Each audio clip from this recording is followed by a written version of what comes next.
সপ্তর্ষি চলে যাওয়া শুধু তার পরিবারের জন্য নয়, এই সমাজের জন্য বিরাট ক্ষতি। আমরা যা করতে পারি তা হলো তার পরিবারের এবং আত্মীয় স্বজনের পাশে দাঁড়াতে পারি। তাদের সান্ত্বনা দেওয়ার কোনো ভাষা যদিও নেই, তবুও তারা যেন এই পরিস্থিতি থেকে ছেলের স্মৃতিকে আঁকড়ে ধরে দ্রুত সুস্থভাবে ফিরতে পারেন। মঙ্গলবার রাজ্যের সদ্য প্রয়াত তরুণ চিকিৎসক সপ্তর্ষি দাসের বাড়িতে দাঁড়িয়ে এমনটাই বললেন রাজ্যের বিরোধী দলনেতা জিতেন্দ্র চৌধুরী। তিনি এদিন সপ্তর্ষির পিতা এবং আত্মীয় পরিজনদের সাথে দেখা করেন, তাদের কষ্ট ভাগ করে নেওয়ার চেষ্টা করেন।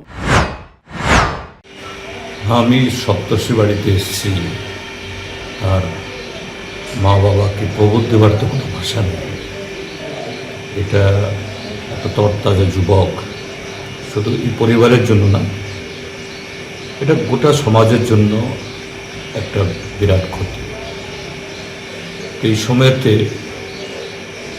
আমরা সমাজের পক্ষ থেকে যা করতে পারি, তার পিতা মাতা আত্মীয় স্বজনের পাশে দাঁড়াতে পারি, তারা যাতে একটু শক্তি যোগাতে পারেন। কারণ এই শূন্যতা, এটা অপূরণীয় শূন্যতা, এটা পূরণ করা খুবই কঠিন। কিন্তু যেটা ঘটনা ঘটল, একে তো অস্বীকার করা বা এড়ানোর তো কোনো সুযোগ নেই।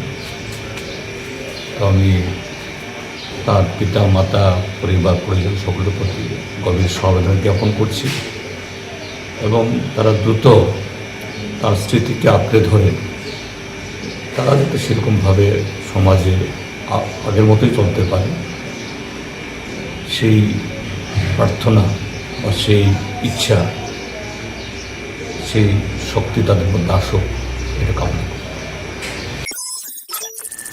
রিপোর্ট সংবাদ প্রতীক্ষা।